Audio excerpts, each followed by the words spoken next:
On utilise les blocs facétaires pour traiter l'arthrose interfacétaire. L'arthrose, on peut en avoir partout. On en a dans les genoux, on en a dans les chevilles, on en a dans les hanches, on en a aussi dans la colonne.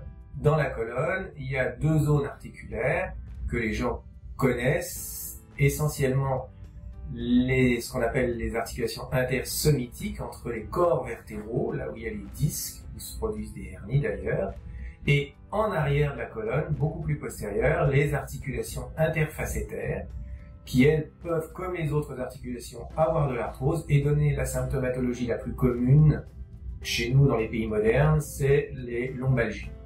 Ces lombalgies, elles se traitent en première ligne par des traitements physiothérapiques, anti-inflammatoires par la bouche, et souvent ça suffit et c'est efficace. Parfois, par contre, ça ne marche pas ou ça ne marche pas assez. Les gens sont gênés dans leur mouvement, ils ont mal au réveil, ils ont mal debout, ils ont mal quand ils marchent, et on n'arrive pas à réguler cette douleur de manière satisfaisante, et c'est pour ça qu'on propose les blocs facétaires qui consistent à aller injecter dans ou au contact de l'articulation des anti-inflammatoires de la famille des corticoïdes.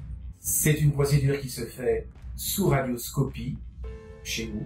Ça peut se faire sous d'autres méthodes, mais c'est celle que nous utilisons, qui consiste à repérer à la radio la zone de l'articulation interfacétaire et à l'aborder par voie postérieure avec une aiguille fine pour y déposer nos produits. On vérifie qu'on est en place par un petit peu de colorant iodé, puis on injecte notre produit. Et on fait ça à chaque articulation qui fait souffrir le patient, et ça c'est très variable selon les gens. Le plus souvent c'est 2 ou 4 articulations, parfois c'est plus, mais c'est plus rare. Docteur Roy, merci. C'était un plaisir, merci à vous.